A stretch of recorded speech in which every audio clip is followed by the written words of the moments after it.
அரசியல் நகர்வு நேயர்களுக்கு வணக்கம். நான் உங்க Deepika.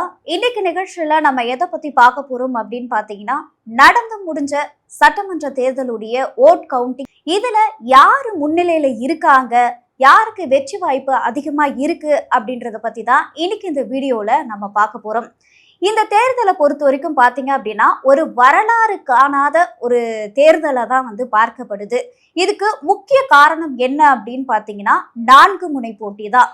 ADMK, DMK, TVK, NTK. இது தேர்தலுக்கு முன்னாடி என்ன பேசப்பட்டது அப்படின்னா, 4 முனை போட்டி நிலவுது. இந்த தேர்தல் ரொம்பவே கடுமையா இருக்கும்.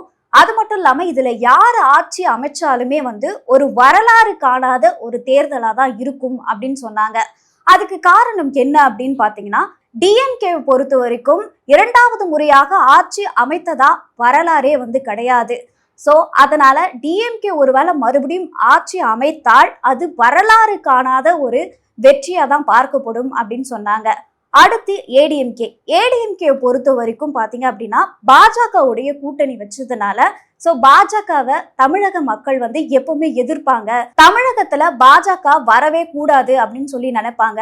அதனால எடப்பாடி அவர்களுக்குமே வெற்றி வாய்ப்பு ரொம்பவே குறைவு. ஒருவேளை வெற்றி பெற்றால் அதுவுமே ஒரு வரலாறு காணாத ஒரு வெற்றியா தான் பார்க்கப்படும் அப்படின்னு சொன்னாங்க.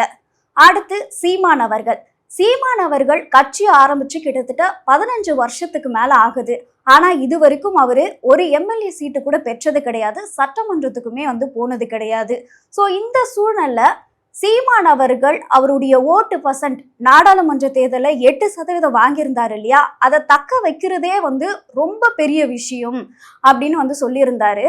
ஆனா அவர் என்ன சொல்லியிருந்தாருன்னா, இந்த முறை நாங்க வெற்றி பெறுவோம், அது மட்டும் இல்லாம நாங்க சட்டமன்றத்துல காலடியாவது வைப்போம் இந்த முறை கண்டிப்பா அப்படின்னு சொல்லி ரொம்பவே ஒரு நம்பிக்கையோட பேசியிருந்தாரு.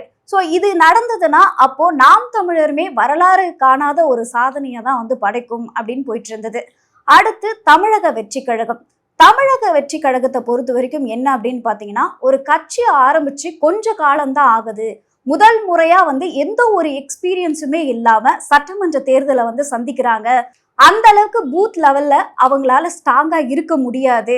சோ விஜய் அவர்கள் ஜெயிக்கிறது ரொம்பவே கஷ்டம். விஜய் அவர்கள் ஒரு நடிகர்ன்றதுனால அவரை பாக்குறதுக்காக கூட்டம் எல்லாமே கூடும். அந்த கூட்டம் எதுவுமே ஓட்டா மாறாது அப்படின்ற ஒரு சூழ்நிலை தான் பார்க்கப்பட்டது. விஜய் அவர்கள் ஒருவேளை வெற்றி பெற்றால் இந்த சூழல்ல இதுவுமே வரலாறு காணாத ஒரு வெற்றியா தான் இருக்கும் அப்படின்னு சொல்லப்பட்டது. சோ மக்களுக்கு இந்த 3வது ஒரு கட்சி மீது ஒரு நம்பிக்கை இல்லாம தான் போயிட்டு இருந்தது. ஆனா விஜய் அவர்கள் ஒரு 3வது ஒரு பெரிய சக்தியாகவே உருவெடுத்து இப்போ அவரு முன்னிலையில இருக்காரு. இதை எல்லாரும் என்ன சொல்றாங்க அப்படின்னா, இப்படி ஒரு சூழல் தமிழக வரலாற்றிலேயே முதல் முறையா நடைபெற்று இருக்கு. சோ இதை யாருமே எதிர்பார்க்கல அப்படின்னு சொல்றாங்க. சோ விஜய் அவர்கள் முன்னிலையில தான் இருக்காரு. ஆனா விஜய் அவர்கள் ஒரு 111, 112 இந்த சூழல்ல தான் இருக்காரு. அவரு தனி பெரும்பான்மையுடன் ஆட்சி அமைக்கணும் அப்படின்னு பாத்தீங்கன்னா 118 சீட்டு ஜெயிச்சாதான் அவரால் தனி பெரும்பான்மையுடன் ஆட்சியை அமைக்க முடியும். சோ இந்த சூழல்ல அவரால் தனியா ஆட்சி அமைக்க முடியாது. ஏன்னா அவருக்கு சில சீட்டுகள் தேவைப்படுது. சோ இதனால அவரு டிஎம்கே இல்லைன்னா ஏடிஎம்கே யார்கிட்டயாவது ஒருத்தர்கிட்ட அவரு கண்டிப்பா பேசிதான் ஆகணும். ஸோ அவங்க இவர் கூட கூட்டணி வச்சா மட்டும்தான் விஜயால இப்போ ஆட்சியை அமைக்க முடியும்.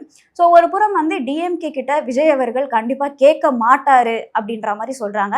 இன்னொரு புறம் ஏடிஎம்கே கூட தான் விஜய் அவர்கள் பேச்சுவார்த்தை நடத்துவாரு அப்படின்ற மாதிரி சொல்றாங்க. ஆனா ஏடிஎம்கே என்ன சொல்றாங்க அப்படின்னா, விஜய் அவர்கள் கூட நாங்க எப்பவுமே போக மாட்டோம், அவருக்கு சப்போர்ட்டும் பண்ண மாட்டோம் அப்படின்னு சொல்லிட்டு இருக்காங்க.